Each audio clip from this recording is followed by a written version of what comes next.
we ready? Okay. I'll call this work session of the Seward City Council to order. This is Monday, January 22nd. It's 5:30. We have two topics for this work session. First topic is the mid-cycle budget analysis, and then the second topic is a presentation discussion on the public safety building. So, first topic being the mid-cycle budget analysis. I'll turn it over to administration to lead us through it. Great, thank you, Madam Mayor. We are excited from the admin and finance team to present to you the mid-cycle budget. Usually this would be presented in a meeting, but since it's the administration's and finance team's first time working through this together, we wanted to sit down and have a work session to get any feedback and any updates that you would like to see as we present this financial information at the next council meeting for approval. I'm going to invite Suli to speak to her team's work before we dig into it. Thank you, Kat. Good night, City Council. So, the mid-cycle budget is, has, you know, the analysis of the budget on the mid-cycle, which is incorporating big changes in revenue or expense, representing the estimation of any change on the net position of the fund balance. So, in front of you guys, I have the Schedule A with the proposed on the 2024 adjustments, and we're starting with the general fund. Is a revenue increase on the side of closing the animal shelter construction fund, which will represent an increase of 68,000. Following with the increase of the PILT contribution to the general fund from the electric for 265,000. We have an increase of revenue across the board for 500,000, and this is representing the increase on the investment rates of the return. The estimation for the increase are 833,000. On the decrease side, we have the closing of the jail, eliminating the admin fee revenue for 118,300.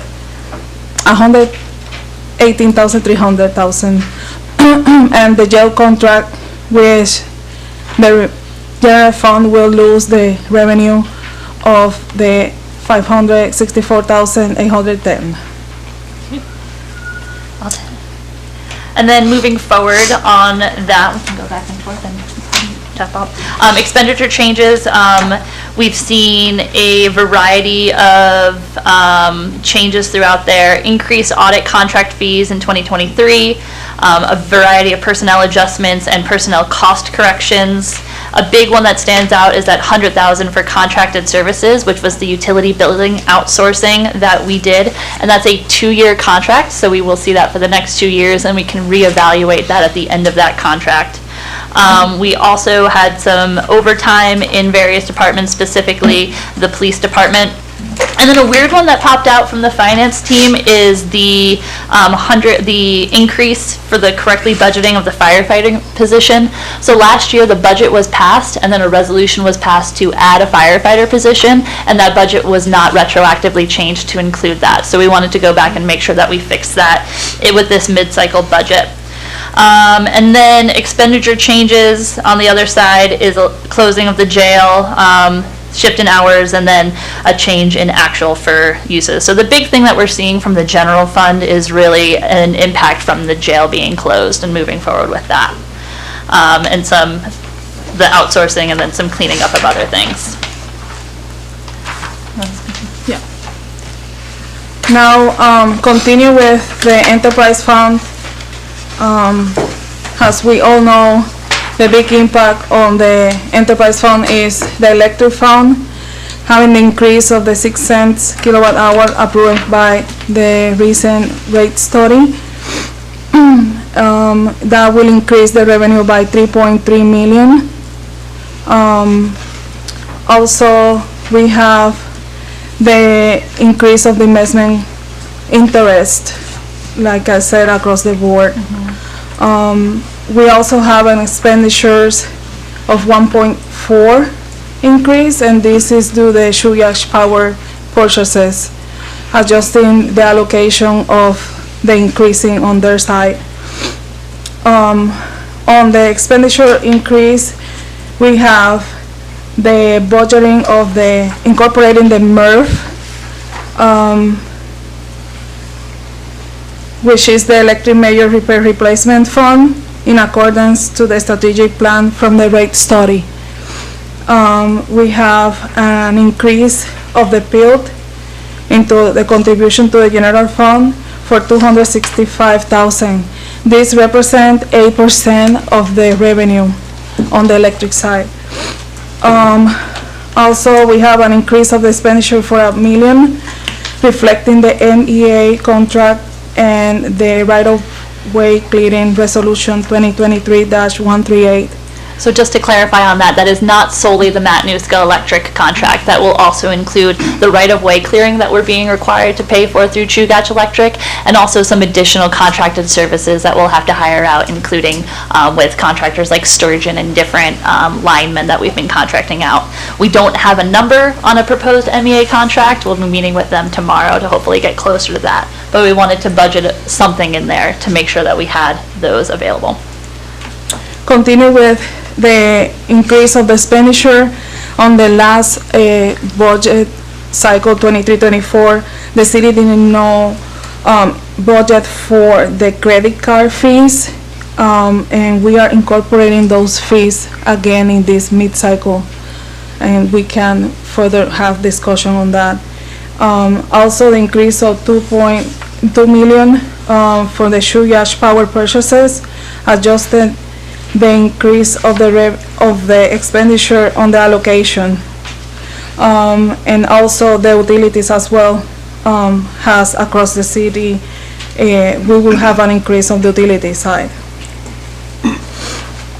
Great. With the water fund, it's a pretty straightforward. An investment interest is up, and then utility interest is up as well across the water fund and the wastewater fund. And then did we skip the harbor and parking? Harbor Oops. now. Harbor, do you want to grab that one while I Yep. find it in my pile of papers? Yeah, not much going on in harbor. Just increase of the revenue side, again in the investment, and also an increase on the expenditure side on the salaries, anticipating a retirement for an employee. Now on the SMIC fund, Okay, this.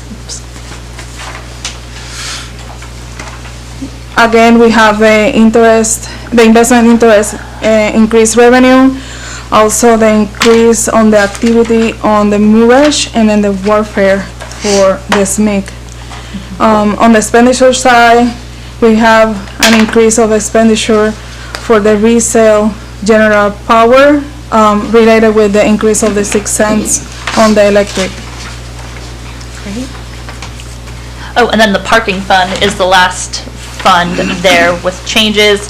And we are accounting for revenue increases due to increased activity and enforcement on both sides, and then an increase to contracted services with our change in contract for the enforcement. So we're being a bit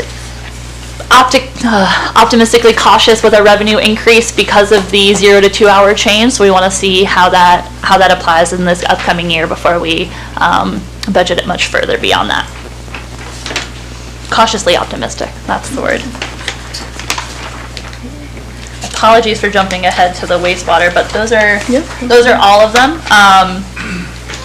which is exciting. I don't know, do you guys have questions to start right then and there? Do you want to keep digging in?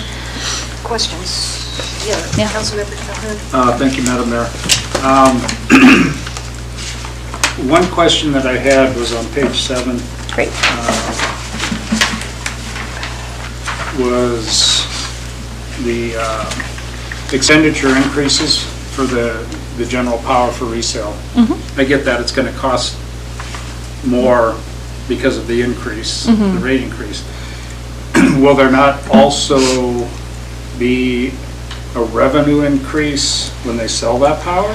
It's a revenue increase when they sell the power Because to, Because I didn't see anything as far as revenue increases that might Yeah. correlate to that.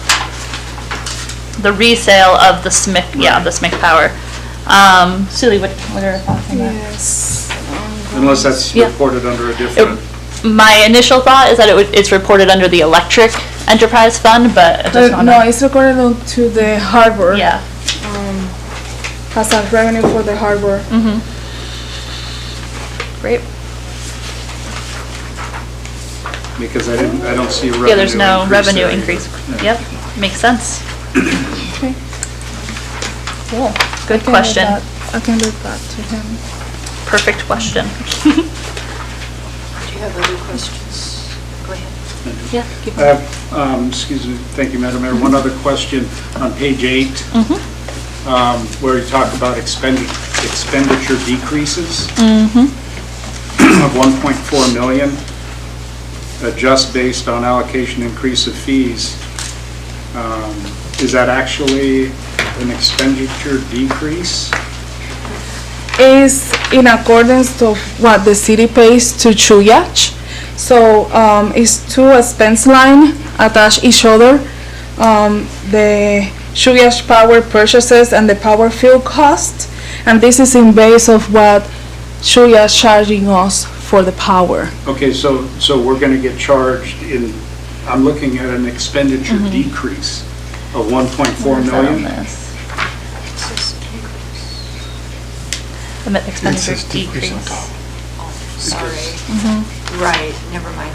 Yeah. Is that one supposed to say increase? That was just a little confusing. I No, because- it's a that too. decrease. Yeah, it's a decrease. It's adjusting Because the, it Oh, says- so what we're doing is we're taking the average of the previous years and adjusting it more in accordance with what it has been.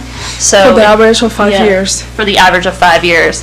So while it's not a decrease overall, it's a decrease of what we're budgeting for because we haven't been hitting that previous number.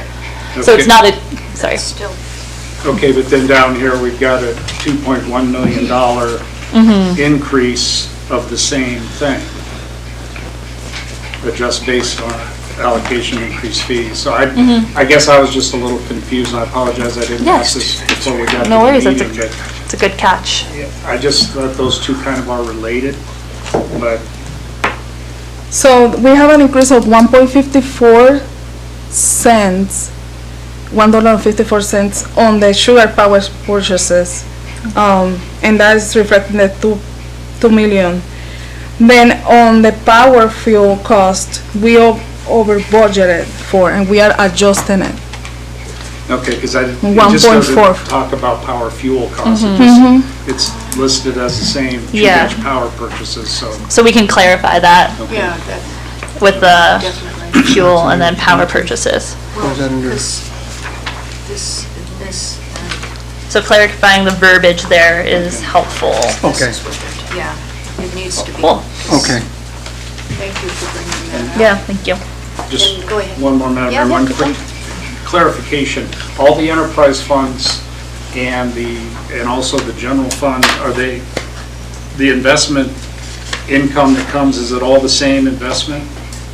Yeah, across the board, yes, correct. They're all invested in the same thing, so they all get a piece We of allocated whatever's- in the, yeah, Okay. across the board, yes. Okay, That's thank you. correct.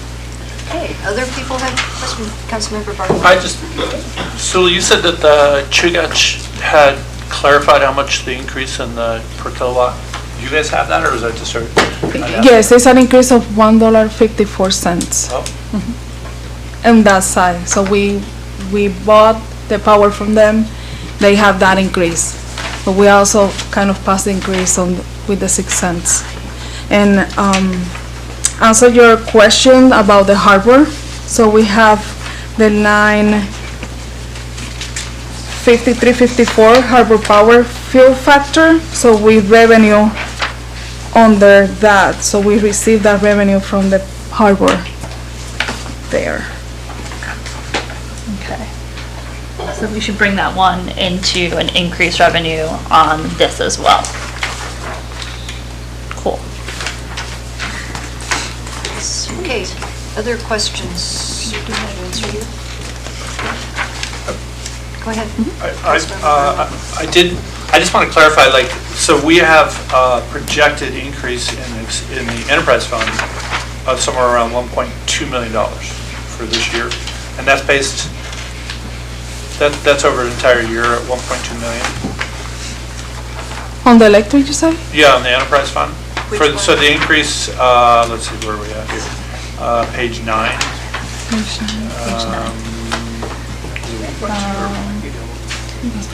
Oh, on this one? We got a new one. Oh, that's what we, Oh. gotcha.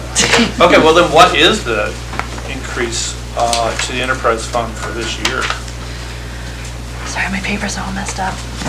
Across In all the electric enterprise? enterprise? Okay. Oh, the electric enterprise is Yeah. 3.3 million. 3.3? Does that include the 3.4, I'm sorry. board fund or the, The major repair, the MRF fund. Yeah. So 3.3 million in total. That's the revenue Oh, side. that's- Revenue side, that's a yeah. total. Mhm. So the MRF is the expenditure side. So according to the rate study, they were having an increase on the expenditure side on 265,000. I'm sorry, this is the bill, the MRF, 350. So the city have never budgeted for MRF for a couple years from now. And this will help you with your capital expenditures.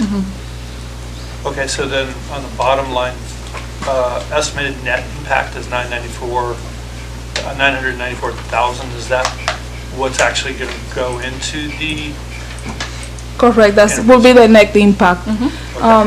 I also have some assumptions laid down for the electric fund. Right. These studies. Which explain a little bit more The assumptions. about the revenue and the expenditure side on the electric fund. Also, is displaying the transfers out with the contribution of the MRF, including the PILT. So you have a revenue over the expenditure for 1.6.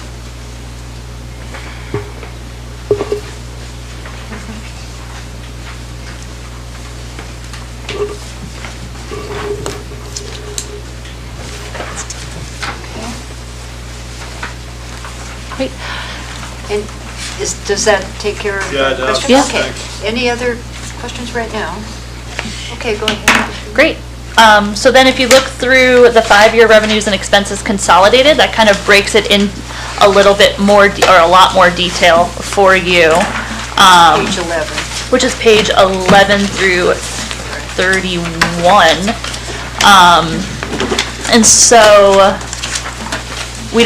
I don't necessarily What's that say? feel we need to go through that line by line, but you'll notice. If you have any Yeah. questions. And so I guess the main goal that I wanted to have with the work session here is to communicate, or to work with the council to figure out the best way to communicate these numbers before we bring it before you at the next council meeting. So walking through those questions and clarifications is helpful so that we can add further verbiage there and to work on that. But if you look at these pages and anything stands out or you want clarification, that would be helpful too as we move forward. And then another page that, another report that we were able to add in the back, the 2023 budget to actual by department. This was a report ran by Deputy Finance Director James Schaefer-Meyer, and it breaks down each department and any variance that we have of budget and any line item expenditures with a variance of 50,000 over. So that's where you can really see the nitty-gritty of the big budget adjustments from the previous year, and that starts on page 32. Going through, it's relatively clean, there's not too many over 50, so we're excited about that, and a lot of them come out over by a little or under by a lot. Yes, Councilmember Wells. So thank you for putting this all together, administration, I appreciate it. And first thing I'm looking at is on page 11 is the tax revenue forecasting, and then it's nice to be able to see 2019, 2020, 21, 2022. But I noticed that we had budgeted 6.5 million was our projection for sales tax revenue, and it looks like we ended at 526,000? Yes. Or so, right? $526. $526,000 adjustment. Over? Over. Over, right. Yeah, And then, over, but yeah. yet we kept the forecast for 2024 at the same? Correct. We kept it the same to be conservative for the Okay. next year. And if you see, we have our average for the last 5 years, and it's almost around the same for 6.5. Yeah, okay. Thank you.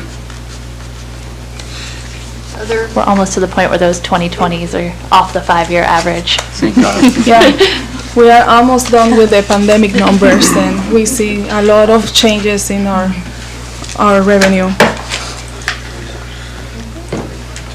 we're just kind of looking at Yeah, this no, for a and- second. and I we know there's a lot appreciate- of dead air here, but. And it's a lot of information, and we appreciate all of the eyes that have been put on it. As I said at the start, this is the first budget, mid-cycle budget and budget experience of working with Suli and her team and of me, so I'm definitely more of the end of getting as much out there and getting as much feedback as possible, so we bring what council would like to see in the first meeting in February, which is in 3 weeks. So would it be appropriate for individuals to contact you with questions? then? Yeah, of course. Because obviously we can't, we may not have all of our questions in the next little while, right? So, just so I, okay. But I'll But let you you could get have questions Councilmember now, too. Calhoun first. Well, Yeah. no, Go Madam ahead. Mayor, thank you. If that's the way that we Oh, no, want to do just- that, then I'll No, go ahead. just. Up until our time runs out, you know. Well, you know, just looking through a few things, you know, that pop out and some things that have been brought to my attention too. Of course. You know, and it doesn't sound like much, but down here, we budgeted $225,000 for gravel sales. Yeah. It was actually 81,900. So we were short 143,000, but we kept the 225,000 for 2024 budget, as opposed to maybe lowering that.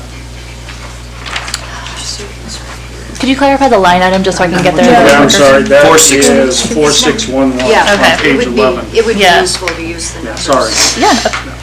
4611 on page 11. It's Well, I like was in the right spot. 5 up.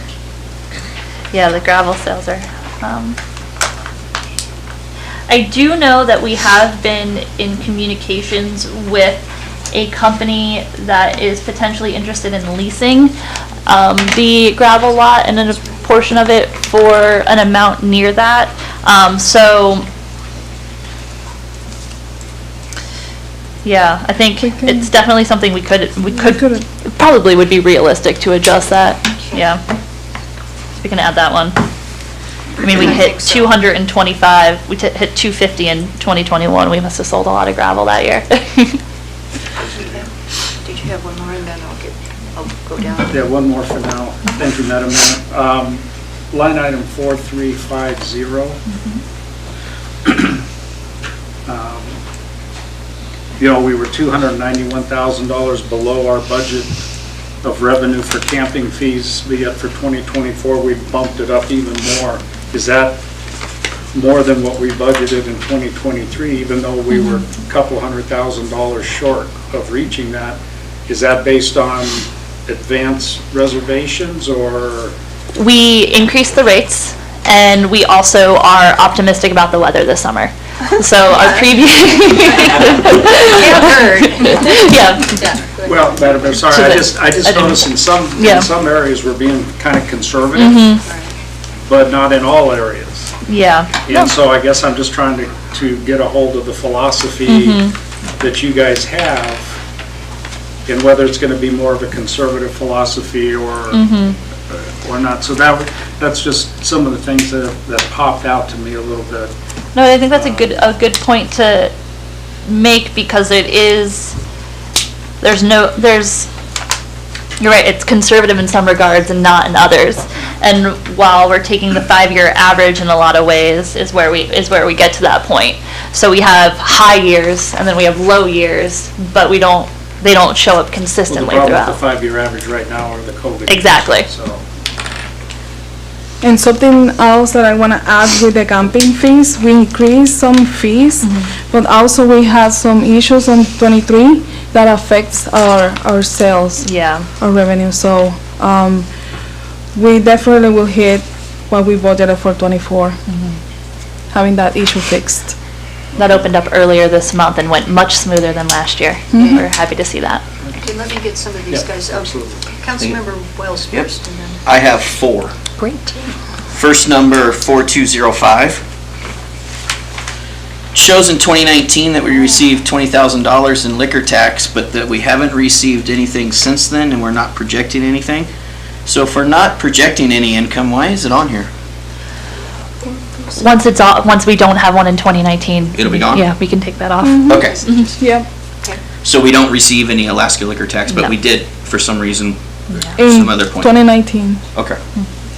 And then, of course, 4208, there is no marijuana application fee, so once again, you're saying once that 2019 number falls off, then it won't be here anymore? Yes. Okay.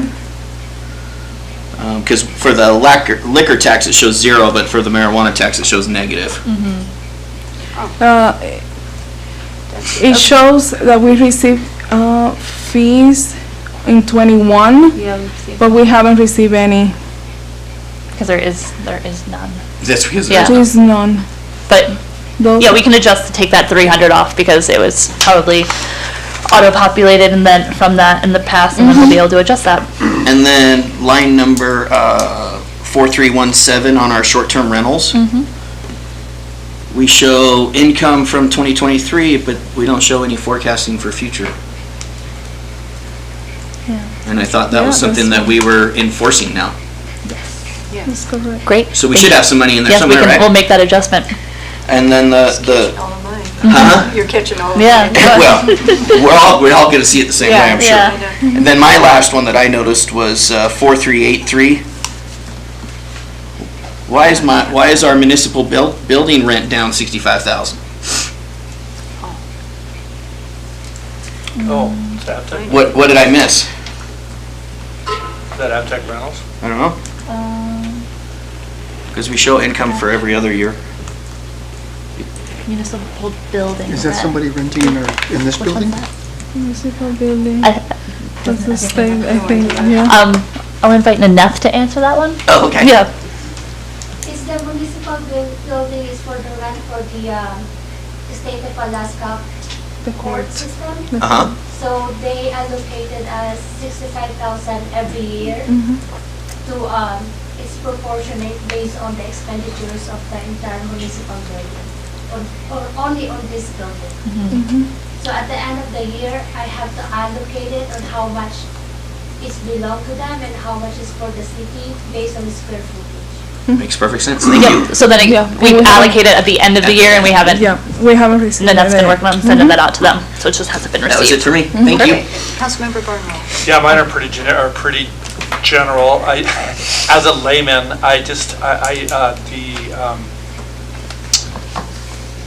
there are two things. The electric fund, I find it would be nice if I still don't get a clear picture of how much more we're going to spend or how much we think we're going to need. Okay. And why, we have this goal of putting money into the enterprise fund and the work fund, but it would be nice to clarify like how much we need Great, and for what purposes. okay. And then the other one I had was the jail. I'm totally confused about the jail. I mean, obviously, we're not paying employees or less employees, obviously, a lot less employees, but then the state doesn't refund that because we're not housing the inmates? Is that what's happening? So, yeah, so we receive a contract each year, or we have thought to receive contract funds each year for operating the jail, and without us having that jail in operation, we won't receive those contract funds, but then we also don't have the added expenses. But they don't line up exactly. We are receiving a lot less than we have to spend to keep the jail open, so not a lot, but a portion. So we're actually spending a little more than we would have if we had just kept the jail open? No. The other way around. Other way around, Okay. yeah. we're saving money by not having the jail open, correct? Okay. But we can clarify that further. Yeah, and then also just like what's your timeline on, that's a whole different topic. Yeah. But the jail topic we need to discuss. We're gonna have to, Next yeah. budget, yeah. It's, yeah, that's another topic. But I think, to clarify that in a way that is less jarbled, we receive funds each year as part of the jail contract, but it has been significantly less. It hasn't been increased too much over time, so it's been significantly less than the money we spend to keep the jail operational, which is a problem in addition to the lack of staffing that we have. So by eliminating that fee and eliminating those positions that we, or not eliminating, but not paying those positions, we've been able to save some funds there. But good thing to further clarify. Picture how much we need in enterprise. Councilmember Calhoun? Okay, thank you, Madam Mayor, because I think our time is Yeah, about over. now I'm watching that. Just one more thing, and then any other questions I'll address Great. at a later time. On page 15, line 7215, 7215. operating supplies for the electric enterprise fund. We budgeted 86,000 and we actually spent 2.1 million. Yeah. I guess my question is that 2.1 million or part of that 2.1 million actually things that we purchase or are looking at for our infrastructure project? That's correct. Because shouldn't that be something other than operating supplies for the enterprise fund for For the electric? capital, Because- yes, that's correct. So, we allocated some supplies there, but then at the end of the year, we allocating those where they belong on the capital. We'll So we'll have to, should we, we're gonna have to talk about that project. yeah, That's all. should we change that in the long run? Yeah. Cool, you can do that. Sweet. Okay. Could I bring I in was just some, gonna touch on that, they gotta put us somewhere for now, and then at the Yeah. end of the time, they have to move it back. We move it back to where it goes. To but- capitalize it, yeah. Cool. okay, any other Yeah. questions up here? This is a work session and we do have some public here. If there are questions from the public on this half of the work session? I'm not, yeah. I would just wanted to say that if they're not 100 and 1,800 SD guard, I just wanted to let you know that on the fish tax, side of the business, on 4706, I would encourage you to go back to the 2023 maybe to 2021 numbers, because I don't think the industry is kind of in a tough spot right now, and prices are going to be lower, and I wouldn't get so excited about taking that back up to 400. Could you say that line item number again for me? Sorry, I It's missed. 4206? Oh, 40. This is great font size, by the Okay. way. Saving paper. Yeah. Yeah, that's Okay. 4206. Great. Thank you, Thank Rhonda. you, Rhonda. Anyone else? I also have I don't know if this is the right time, but on the electrical piece, this reminds me that there seems to, I don't know who's managing that project there, but there seems to be a real lack of cost control. And that project has gone up, since 2019, it's just gone up and up and up. And, so I don't know if there's grants in the picture, but that, it just isn't good. And there needs to get some controls on that. Thank you. Okay, thank you. Anyone else in the public on this? Okay, are we okay to move on to part 2? Awesome, yeah. I would like to invite the team from R&M up to start part 2. And just let it be known, this isn't done, this is coming back. Yeah, this will before us. come back at the next council meeting for approval. And any questions, comments, thoughts over the course of the next 2 weeks, I'd love to hear them and appreciate it. Thank you. Okay. I gotta find it. It's in here on page something. Let's. Page 39. 39, thank you. It's a lot of paper to show. Thank you guys for coming. Okay. Going on the big TV. That'd be great, yeah, thank you. Sorry, Councilmember. How are you? It's terrible spot. It's okay. Story of my life.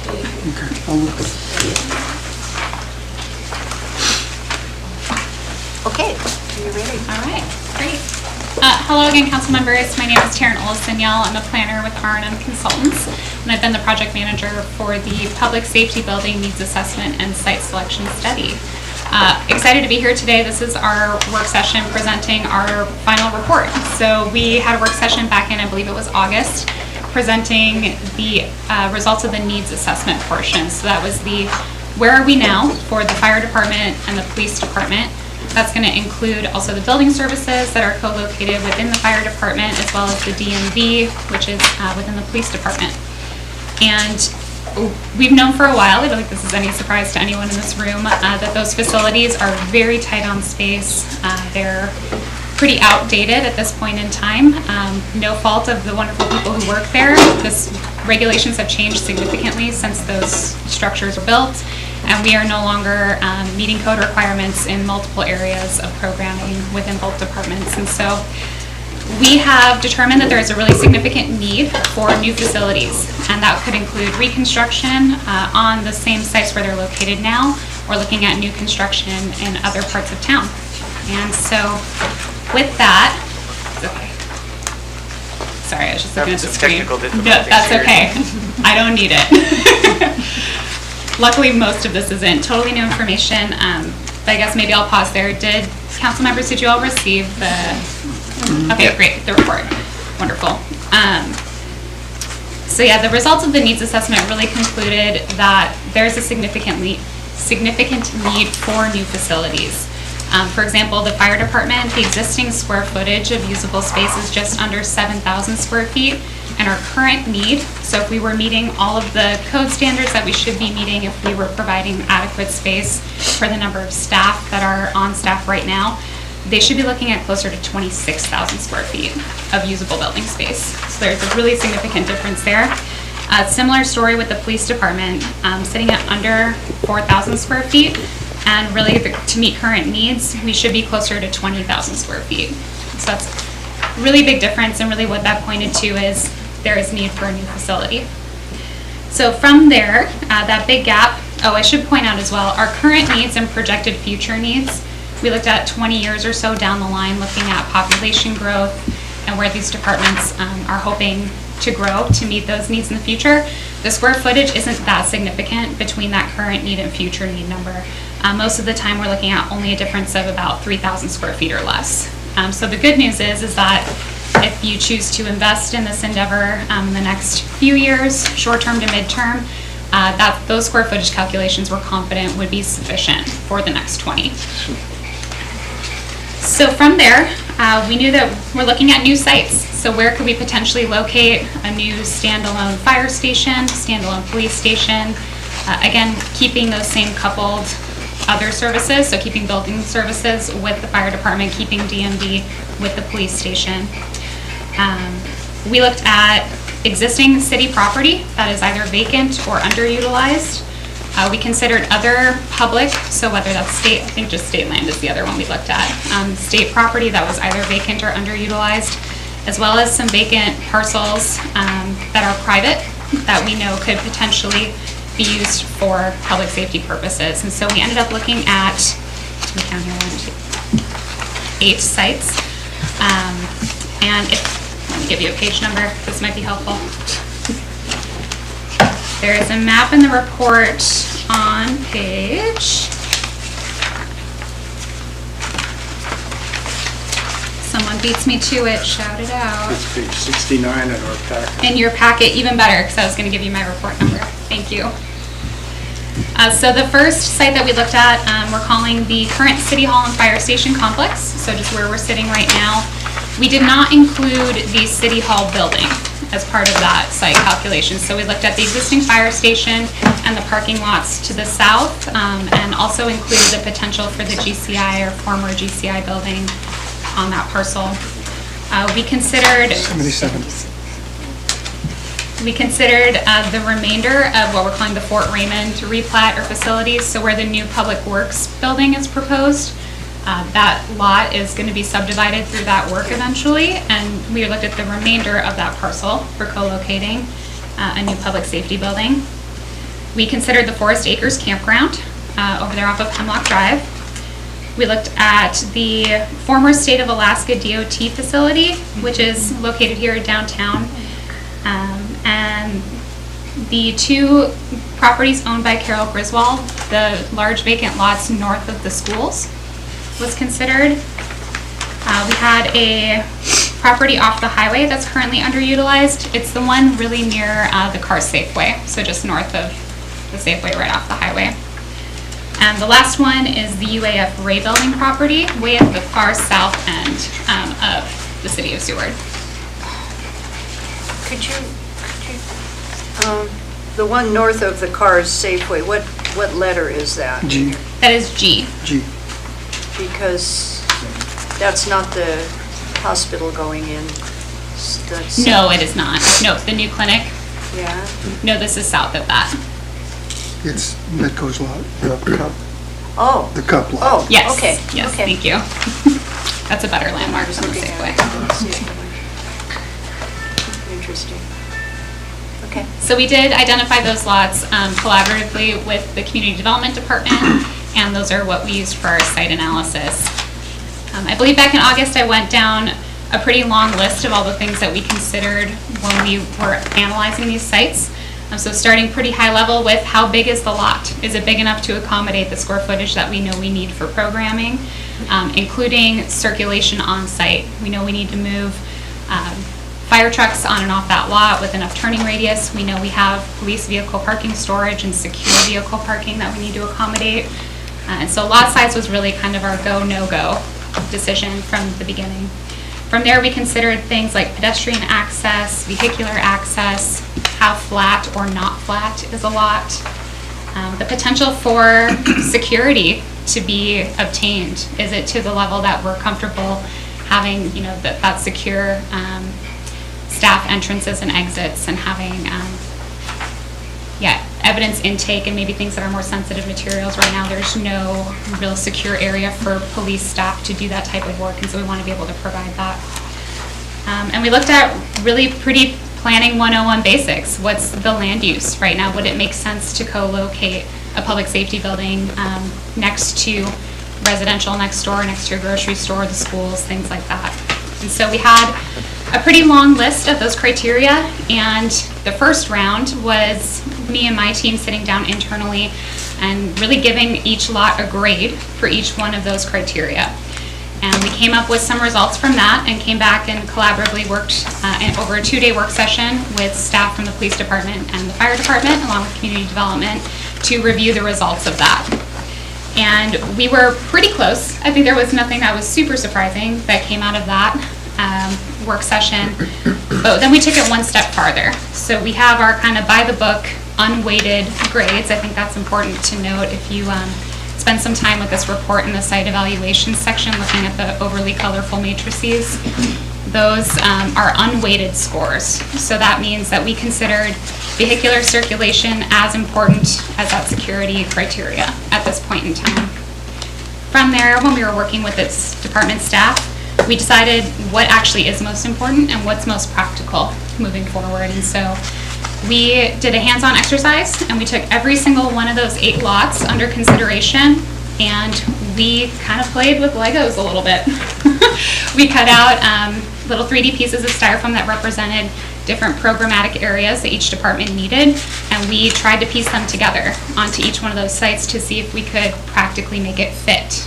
And granted, we know that that's not a perfect science. You know, you can have a lot of creative design for building spaces, but it gives us a really confident idea about how tight is this going to be, how difficult may this be or not be. And so from there is really where we kind of ended up with our final recommendations. And so jumping ahead, I'll give you kind of the take-home message, and then we can backtrack as to why that's the case. For the police station, along with a emergency operations center, so that's the really important thing that happens if we have a big earthquake or a tsunami or some catastrophic event that takes, most of your utilities offline. You want your EOC to be operational. The new tsunami inundation zone map was proven a little complicated for this activity, as I'm sure you're all aware. There's not a lot of places within city limits that are completely outside of tsunami inundation zones. However, those two properties owned by Carol Griswold are outside of that tsunami inundation zone. We're recommending that site, I believe it's F, site F, E and F. I get them backwards all the time. The one farther to the east, site F, Carol Griswold property, is recommended for a police station with that EOC building. There's a couple reasons for that. The primary one being that it's outside the tsunami inundation zone. It's got a lot of vacant land that could potentially have great creative design solutions. Security concerns are not a problem at that site because we would have flexibility potentially to design for that. However, it's privately owned, and there's a lot of pieces with that. I hope this isn't a surprise to Ms. Griswold that her property is under discussion. I believe Jason's been in conversation with her on that, but that would obviously be hurdle number one to move forward with that recommendation. For the fire department and all other options on the table, which would include a combined facility, so that's where we would have all departments in one shared building, or a campus approach where we would have multiple buildings on one lot. All three of those scenarios we are recommending would work and work well at the Forest Acres campground site. It provided the most flexibility. It's a large lot. There's multiple potential access points for vehicle traffic to come in and out. We can hopefully utilize the Seward Highway based on recent conversations on other projects with DOT. We think they'd be amenable to adding another driveway. But there's also opportunity at that site to have that work without a driveway on the Seward Highway. And so a lot of good flexibility there. And its location right adjacent to the Seward Highway is pretty ideal for fire service response in particular. It's really central to within city limits, also really supporting response time. And so those were the two sites we're recommending as primary. And again, the police station would also work well at that Forest Acres campground, but it is within the tsunami inundation zone under some of those scenarios. And there is, we acknowledge that there's quite a bit of site work that would need to be done. We have actually done preliminary geotechnical reports for that site already for other efforts when we were looking at potentially subdividing for residential developments in the future. And there is some fill that would need to go into that site to lift it up out of that flood concern area. But I'll pause there first. Questions about the site selection? Yeah, questions from council?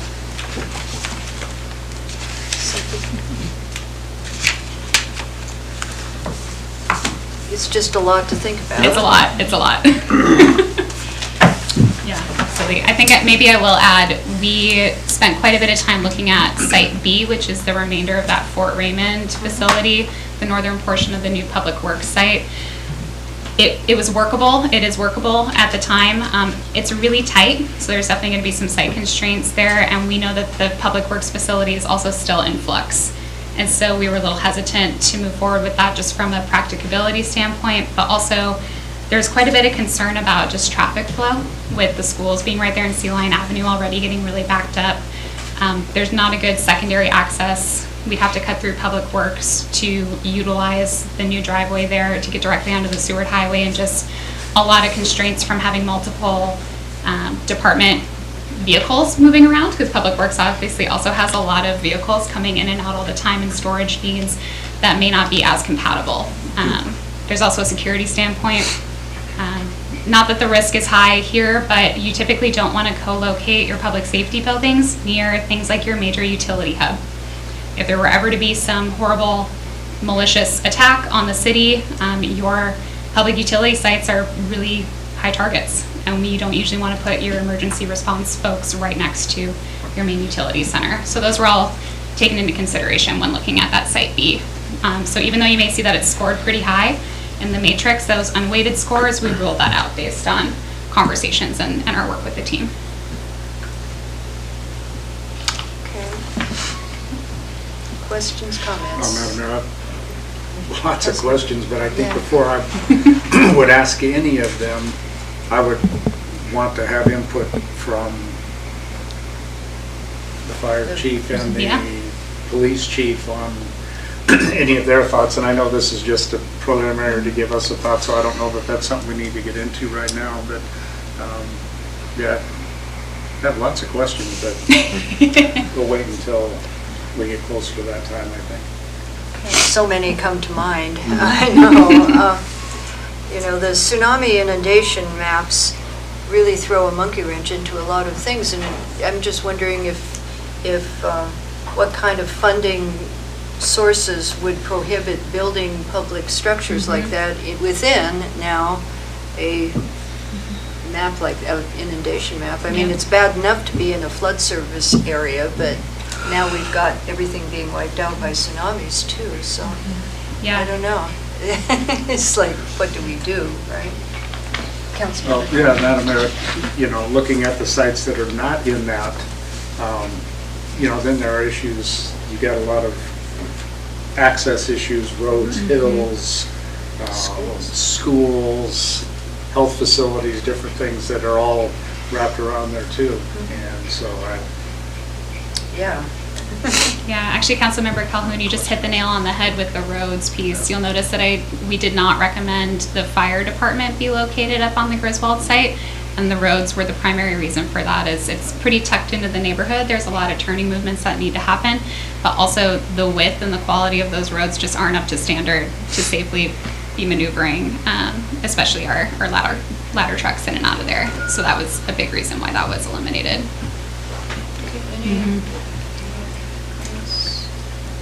Okay. I also take the opportunity to segue into costs, because we did do the cost estimation portion of this, speaking of funding. Yeah, let's do that. Great, speaking of funding. So we did end up engaging with a building cost estimator as well as doing a site cost estimation. So for buildings, we gave them our square footage and our programmatic requirements, and they came up with the new fire department facility as a standalone being over $26 million, between 26 and 27 million. Police department, brand new facility standalone, about 23.5 million. And if we were to do them together, we're assuming a little bit of efficiency because we can have some shared spaces in there, coming in at about 48 million. Big numbers for sure. And then the site work, so that is our parking lots, grading, drainage, utility hookups, came in at between 22.3 million and 2.8 million, depending on the route that was chosen. And those site development estimates are for the Forest Acres campground. We did not go through this exercise for standalone for the Griswold property, mainly because it's a vacant site with very little constraints. So creativity can run wild up there, and that just wasn't going to be, that estimate isn't going to get you too far moving into the future. However, we are pretty confident in that site estimate for the Forest Acres site, because again, we've already done some of that estimation work for the utility expansion as well as geotech research. So we're pretty firm on that cost estimate. All said and done, about $50 million, whichever way you slice it, which, yeah, it's a lot of money for sure, but also money that's very, I will just say, well spent. If you haven't visited either of the facilities recently, I suggest you do. We know. But the good news is that there's grants out there. There are grants out there. It seems that this is the type of project the state has had an appetite for funding as well in the past, and hopefully they continue to do that. But there's a summary of that in the report of the federal funding that's mostly available. As with all grants, they all have different eligibility requirements. They all have different match requirements. Some may work better for you than others, and some may preclude which combination of building or buildings you choose and where they go. So a big one, Madam Mayor, you hit it right on the head with tsunami inundation zone, and does that preclude us for certain areas? If we're looking at FEMA funding, almost certainly yes. They're a pretty immovable force when it comes to that requirement. So that would be something where, again, that Griswold property is looking pretty significant for the police department and an emergency response, the Emergency Operations Center. And there are EOC-specific grant programs that have pretty decent funding sources attached to them as well. So if that's a route that council and the property owner would be willing to pursue, there are options specific for that.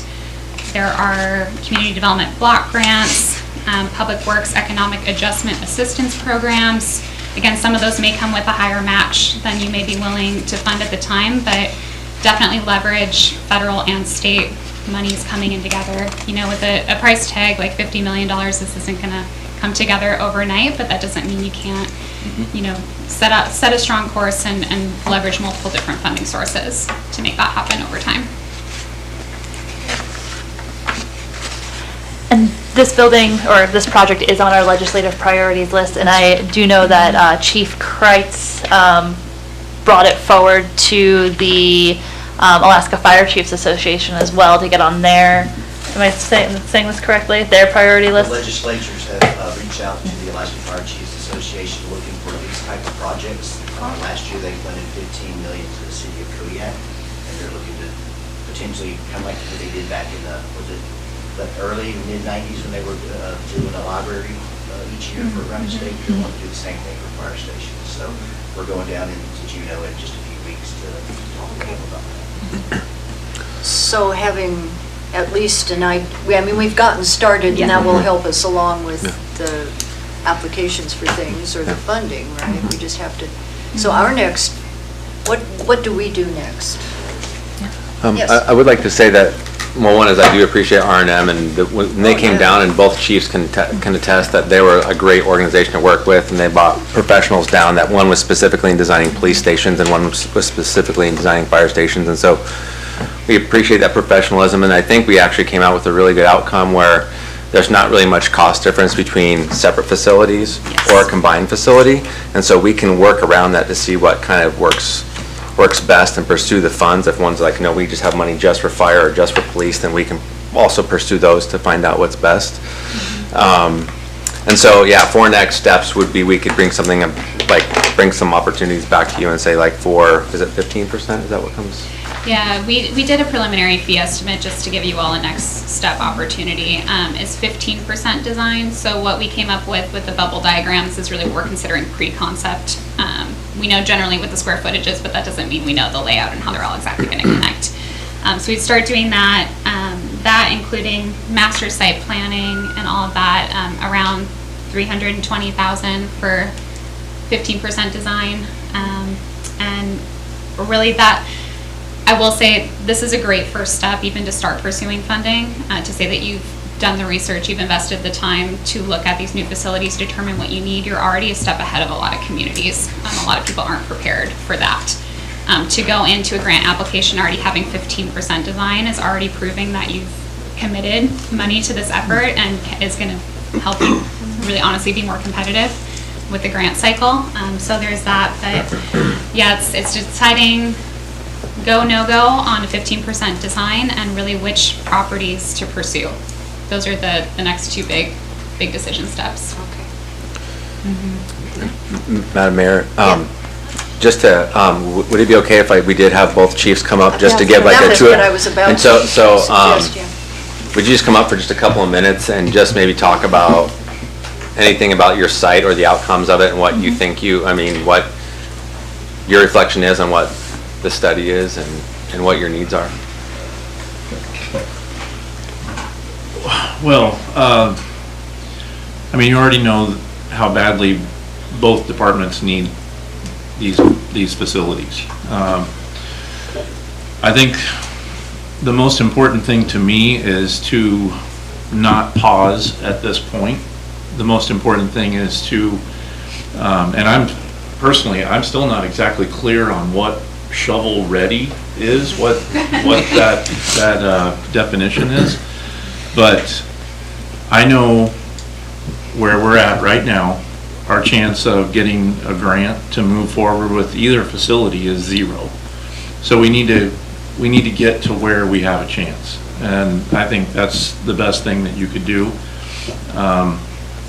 I know that people are gonna be worried about the cost, but I would submit to you that this should have been done 30 years ago. And if we would have done it then, it would be far, far cheaper than what it is right now. And if you hesitate, it's only going to get more expensive.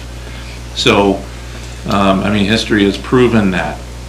So, so I think the thing to do is get this rolling and give this thing a chance and let us try to get some grants, because they are out there. You know, I've seen them myself. My folks are looking for them. I'm looking for them. I've provided some to Taryn myself, and you know, and she's already talking about some that I haven't found. So they do exist. So give us a shot to see what we can come up with. Thank you. Thanks. Chief Kreitz. Madam Mayor, thank you. I just want to echo Chief Nichols' comments and feel the same.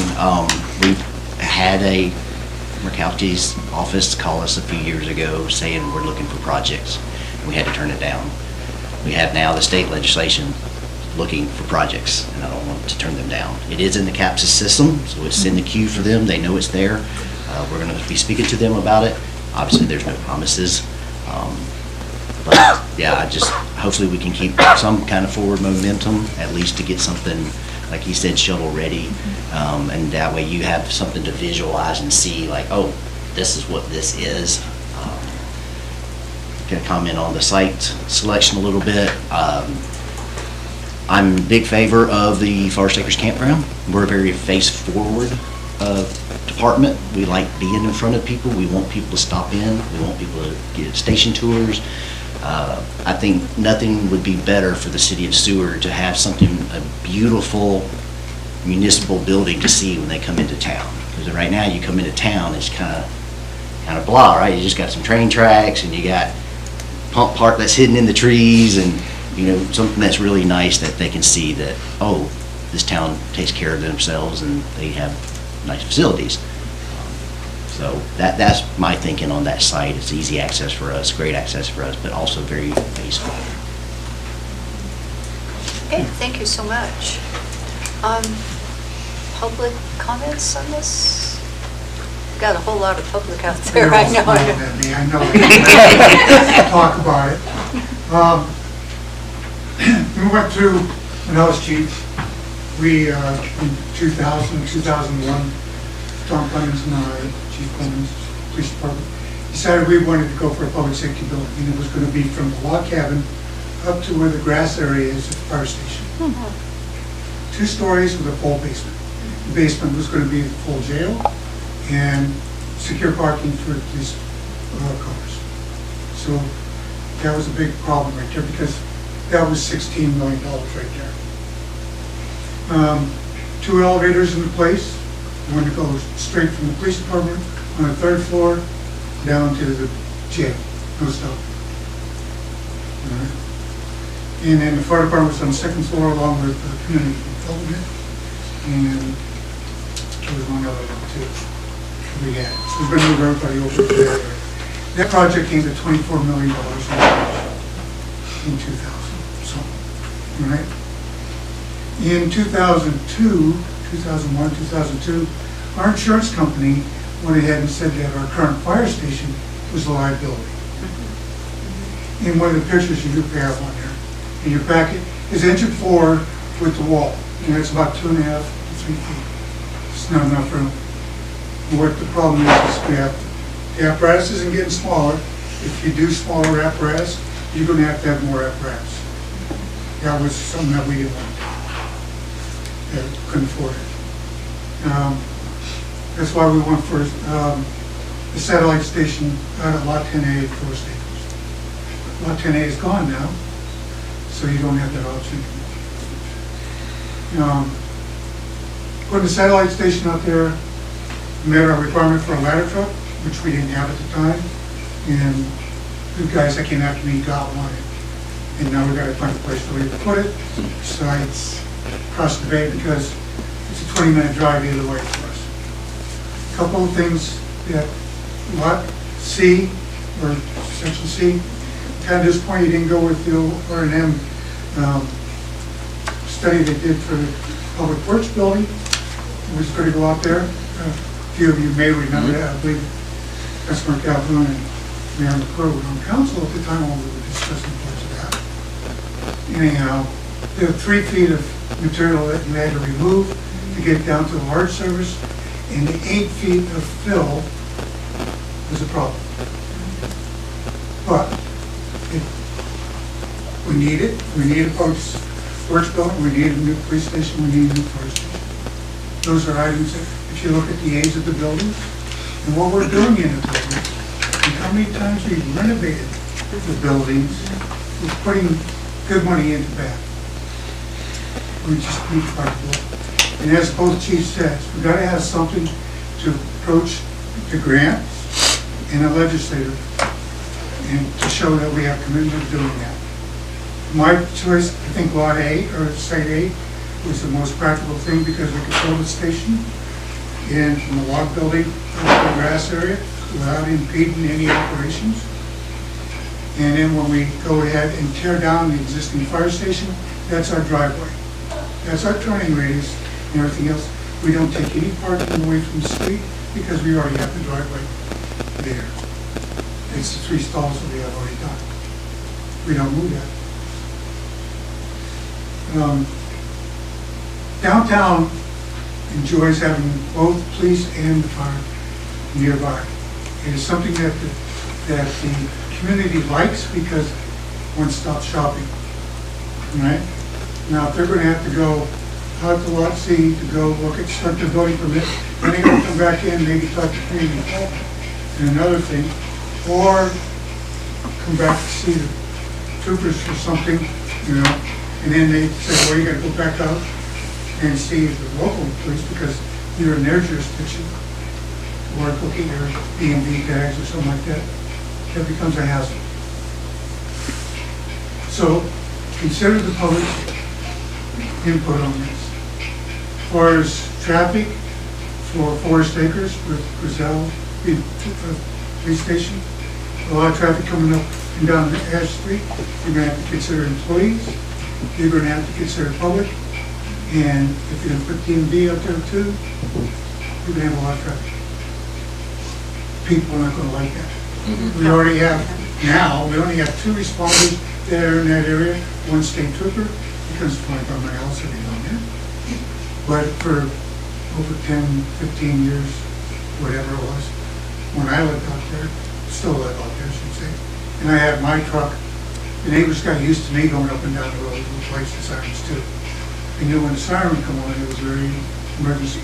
And worry about our police officers having to dodge kids because now we're getting younger families enforcing. It's an issue. Not to say that our police officers are not vigilant in their driving, because they are. Very proud. But I would not want to have a fire station up there because it means a whole bunch of people flying up and a whole bunch of people flying down. It's not good. It's my 2 cents. Thank you. It's worth more than 2 cents. Okay, bring it back to administration, what you want to What we can do is, just to further the conversation, would you guys like to just bring us something back before you to kind of look at what it would go to 15%? We can do that at some point in time. We can have another work session at some point in time to discuss some things, but just want to know what information you need from us to kind of continue to take this down the road. What do you think? I think 15% is a great idea. Okay. At least that. Great.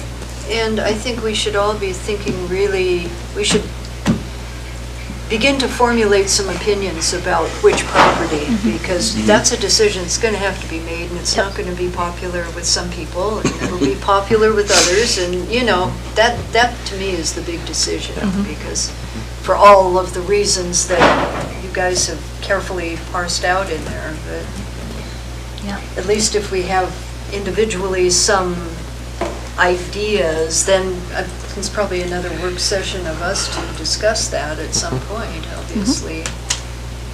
That's a bigger thing than probably sitting here with a resolution or something, I think, right? For sure. Just throwing it out, but, All right, Great. we'll do that. Yeah, we'll do Okay. that. Is there anything else from council on this, at this point? Okay, and you guys are all complete with what you want to tell us, correct? Tonight? Yeah, I think maybe I'll just take a moment to add that, I've been saying that Site C, that Forest Acres Campground site is our recommended for a lot of reasons, but yeah, please do before whenever the next work session happens, dig into the report. It's not straightforward, I kind of presented it as such, but we know that it's not. And I will say that Site A, our current site was something that I know, Chief Price especially, you guys, we talked a lot about it, and not to say that it's not doable. There's just more constraints that would have to be worked around, but any, engineers can come up with some pretty creative solutions to things, and architects, so it's not entirely off the table.